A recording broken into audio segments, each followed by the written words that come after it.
Isolation really makes victims of ourselves. We go into our imagination, we go into our desires, and we get lost. And we start to drift off into a place in which we never went to before. And in that land of imagination and desire, we tend to destroy ourselves because we're not living here and now. We're not connected to life. We're in fantasy. We're in another world. And when that isolation, when that fantasy starts to build and build, you get disconnected from life. You get disconnected from relationships and what is real in body. You have to have times of solitude to reflect, to grow, to have some time of quiet, to actually absorb what is happening in your life. But when that solitude turns into isolation, that's when things start to go bad. It is said in many scriptures that the man that is isolated, that's where the devil preys on him. Because if the individual is not strong enough and does not have enough discernment within character, then you will destroy yourself. You will drift off to a place that will destroy you. It's inevitable. And as human beings, we are meant to be connected to ourselves, to one another, to something greater than self, a community, a foundation in this physical life.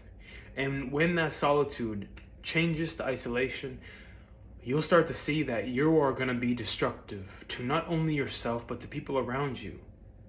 You start to view people as ideas and objects and not as human beings. You start to see yourself as just an idea moving through life without any embodiment process. And the downfall of so many great societies is because men and women are moving through idea and not with the complete unification of mind, body, and soul. You have to move with an integrated sense of self. And when you're constantly going back into isolation, whether forced or without being consciously aware of it, you could be destructive. I encourage you to step outside of self, connect with somebody on a humanistic level, not just what can I get, or this is just a work relationship, but have true intimate relationships and be vulnerable enough to open yourself up to another human being, as you never know if they need it too. Start to ground yourself more in life. Have your feet firmly on the ground and not just in the clouds and not just inside of self, completely isolated and in your shell. We must connect as we are meant to connect and be human to one another. I know right now that some of you are struggling with this, but truly step outside of yourself and say and think and feel that people are going through the same things you are. And people need you to be present as you need them to be present with you. We're not an island of ourselves. We're not some great, grandiose human being that can hold down the world, do it by themselves. We need each other. And that isolation is not only hurting you, but it's hurting the world around you.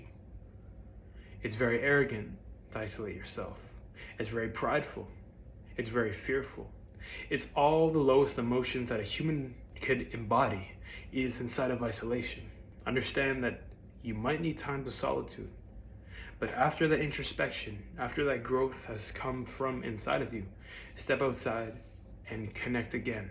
Because if not, you're destroying yourself and others.